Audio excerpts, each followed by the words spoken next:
Halo semuanya, kembali lagi bersama gue Dimas di Delusi Project Channel. Untuk konten kali ini gue nggak akan jauh-jauh dari konten sebelumnya alias konten pertama gue, yaitu kita tetap akan membahas ular berbisa. Itulah kenapa gue udah menyiapkan safety tools gue. Gue udah siapin 2 hook karena ular satu ini adalah ular yang lumayan sering lah memakan korban. Namanya adalah ular kalau Selachma rhodostoma, atau biasa orang sini bilangnya ular gibuk atau ular ranjau darat. Nah, dari namanya aja udah cukup mengerikan loh, ranjau darat. Yang mana ranjau itu kan identik dengan yang namanya kematian.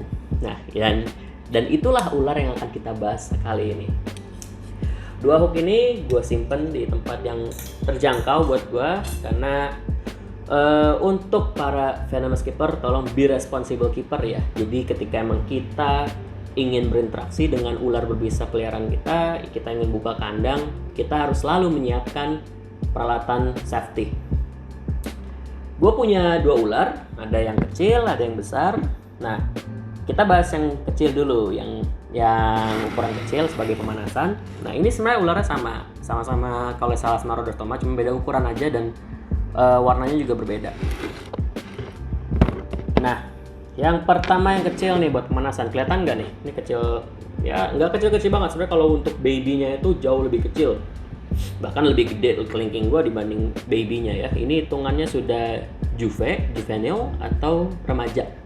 Usia perkiraan itu sekitar ini udah tahun, ukuran segini 2 tahun. Karena kalau misalnya kita ngomongin rhodostoma, dia dewasanya itu sekitar 3-4 tahunan. Nah, ini 2 tahun.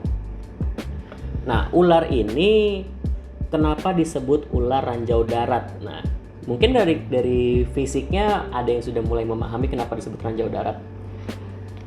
Mungkin singkatnya, ular ranjau darat ini kenapa dinamakan seperti itu? Karena ular ini sering tidak terlihat di area-area seperti pertanian atau perkebunan yang banyak vegetasi semak-semak dan juga banyak rumputan atau daun-daun kering.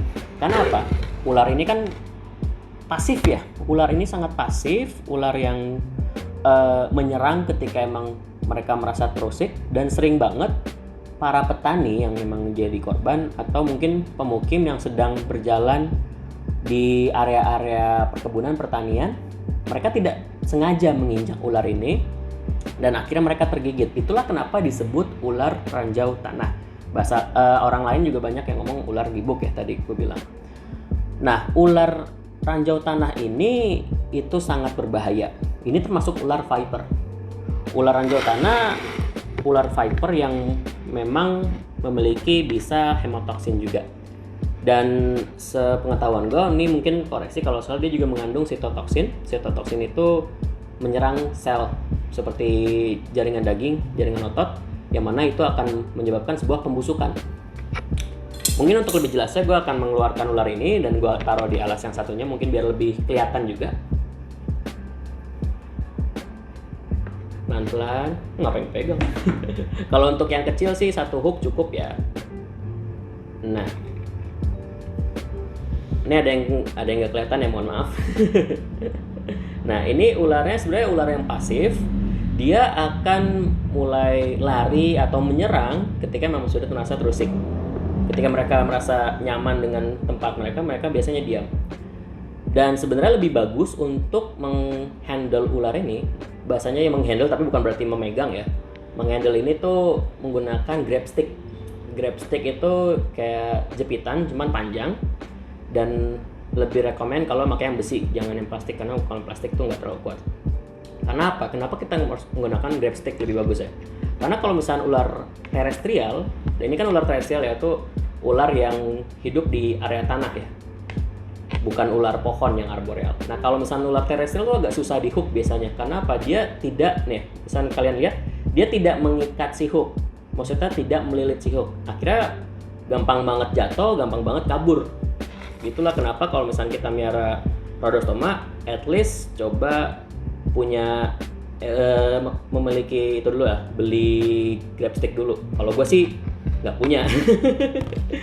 Mungkin nanti gue bakal beli ya. Gue jeleknya gue itu, gue nggak punya grab stick. Nah, tapi kalau misalnya kalian sudah paham karakternya, kayak ini kan gue piaraan sendiri, jadi gue tahu karakternya. Cuman ya itu, ketika emang kondisi dia lagi aktif banget, lagi galak atau lagi agresif, wah itu agak susah di hook. Kita angkat jatuh. Jadi misalkan ada yang emang mau miara, ya at least punya grab stick gitu. Tapi jangan untuk ini tidak direkomendasikan untuk pemula ya. Seperti yang gue bahas waktu itu, kalau misalnya kalian mau main ular berbisa, tolong punya pengalaman dulu di ular yang tidak berbisa ya. Pengalaman yang cukup di berbagai jenis ular gitu yang agresif juga, agar tidak kaget dan juga tidak membahayakan kalian dan juga orang lain. Nah, terus sambil kita bahas-bahas, kita juga tunjukin yang besarnya. Dan kalau misalnya ada yang nanya, "Bang, ini rekomen nggak untuk orang yang mau belajar ular berbisa?"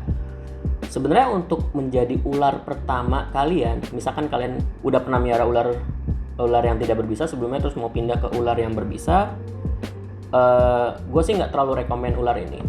Karena apa? Walaupun dari segi perawatan, pemeliharaan itu mudah, tetapi ular ini tuh sangat agresif dan juga bisa dikatakan ini jauh lebih berbahaya dibanding Trimeresurus insularis yang video kemarin kita bahas. Nah, ini gue punya yang besarnya. Warnanya dia itu lebih gelap, condong ke hitam justru. Dan ini tuh emang kalau Rhodostoma, pengalaman gue dia emang mutasinya lumayan aneh sih. Gue masih belum tahu sebenarnya faktor mutasinya itu dari mana, karena awal-awal ular ini datang tuh berwarna coklat, tapi makin lama gue pelihara, yang ini malah jadi gelap, tapi yang satunya malah jadi terang. Nah itu gue masih belajar sih untuk gimana faktor apa aja yang membuat mereka mutasi.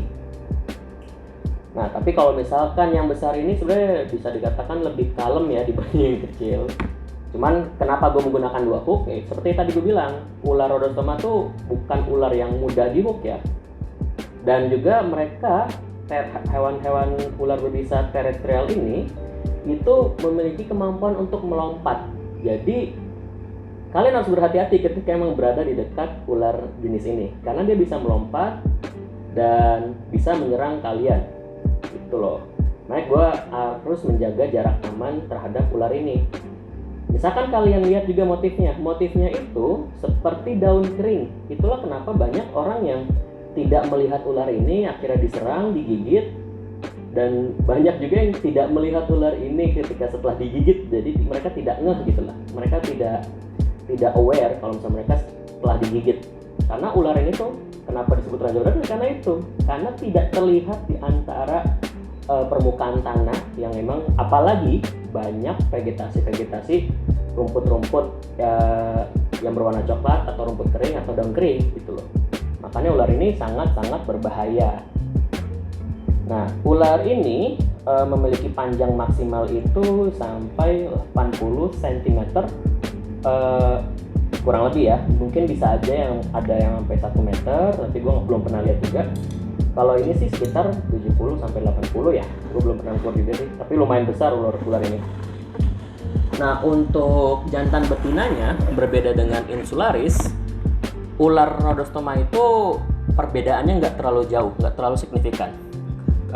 Ukuran jantan mungkin bisa lebih kecil, tapi nggak terlalu jauh seperti insularis, pernicious, seperti Wagler apalagi. Wagler itu jantan betinanya jauh banget ukurannya. Nah itulah kenapa untuk sexing atau membedakan betina jantan ini agak susah, tapi harus lebih teliti. Mungkin itu akan kita bahas di video lain ya. Terus untuk perawatan nih, kalau misalnya kita ngomongin perawatan, Bang, sebenarnya tadi kan lo bilang perawatan mudah, emang gunanya gimana? Nah, perawatan ular ini tuh gue bilang mudah karena dia adaptif.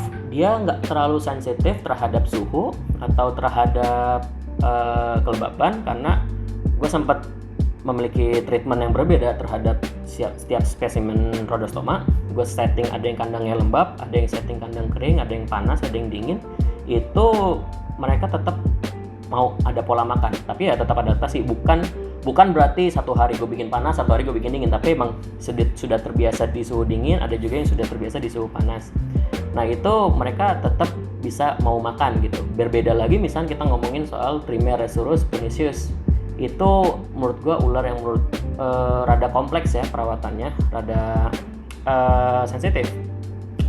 Nah kalau Rhodostoma ini termasuk yang gampang gitu, adaptif. Pola makannya standar, bisa seminggu atau 2 minggu sekali. Cuman kalau gue sih nggak ada jadwal rutin kayak gue bahas sebelumnya itu, at least dia udah pup atau enggak ya gue nggak pernah ngasih dia kurang dari 2 minggu ya, minimal 2 minggu gue kasih gitu ya. Nah terus penanganannya, gigitannya, nah ini nih untuk gue pribadi, ketika emang kalian tergigit ular berbisa apapun, tolong langsung aja kita ke rumah sakit. Sebenarnya ada tekniknya namanya imobilisasi, yaitu menghentikan pergerakan di area tergigit. Fungsinya apa? Agar si bisa ular tersebut tidak menyebar. Imobilisasi itu contohnya kayak ketika kalian patah tulang atau keseleo, dibidai atau enggak di gipsum biar kalian nggak terlalu banyak bergerak ya. Sebenarnya fungsinya sama, biar tidak menyebar efek lukanya segala macam itu. Tetapi ya langsung aja ke rumah sakit, jangan ditunda. Mau itu dry bite, luka yang tidak berbisa atau apa, at least kalian sudah standby di rumah sakit. Karena kasus yang paling parah ya kematian, dan juga kasus yang paling banyak itu bisa terjadi pembusukan dan berujung amputasi. Nah itulah kenapa ular ini sangat berbahaya dan disebut juga ranjau darat kayak itu, karena itu alasannya. Nah kalau Sellasma rhodostoma ini untuk sistem produksi mereka itu berbeda dengan Trimeresurus. Seperti Trimeresurus insularis, seperti kita tahu, dia itu ovovivipar atau bertelur dan melahirkan. Jadi dia mengerami telurnya dalam perutnya, dalam perut induknya. Keluar tahu-tahu sudah seperti melahirkan. Tapi kalau misalnya Rhodostoma, dia itu bertelur. Jadi akan mengeluarkan telur dan dierami oleh induknya beberapa saat sampai telur-telurnya menetas. Jadi berbeda. Walaupun sama-sama viper, sama-sama ular berbisa tinggi, sama-sama berkepala segitiga, tetapi dalam sistem reproduksi mereka pun juga berbeda. Gitu loh. Nah kalau misalnya kalian ada mau referensi lainnya, coba kalian cari sendiri di Google, mungkin lebih lengkap juga di Google kalau Sellasma rhodostoma atau ular gibu atau ular ranjau darat, itu banyak referensinya. Nah terus, untuk perawatan sih, kalau misalnya kalian ada yang mau melihara, terus ada yang komplain nih, bang kok nggak ada water dish, kok nggak ada hiding cave-nya? Itu kalau gue sih karena sering spray, gue akhirnya tetap cuman spray aja, gue nggak terlalu rada cuek lah soal hiding cave atau water dish. Cuman kalau untuk ular-ular lain ada yang emang wajib banget pakai water dish, ada juga yang enggak sih. Makanya kalau ini sih kadang misalnya emang gue ada water dish yang nggak dipakai, gue pakein. Tapi kalau misalnya enggak, ya gue spray rutin ya. Rutin, kata kuncinya kalau lu nggak pakai water dish ya rutin spraynya. Kalau nggak merendam misalnya ada waktu gitu loh. Jadi kita tetap menjaga asupan air. Kenapa? Di viper itu pola makan sih urusan kedua, yang penting apa? Minum sama kelembapan udah clear. Kalau pola makan sih ya viper mah begitu. Kayak nggak makan 2 minggu nggak apa-apa, tapi kalau lu nggak minum seminggu ya mati tuh ular gitu loh, dehidrasi. Terus udah sih sebenarnya kalau ngomongin Rhodostoma mah itu aja. Kalau misalnya kalian ada kritik, saran atau komentar, langsung aja ketik di bawah komentar kalian tentang video ini, tentang gua, apapun itu. Dan juga kalau misalnya kalian suka video ini, klik like dan juga subscribe dan share ke teman-teman kalian. Oke, bye-bye.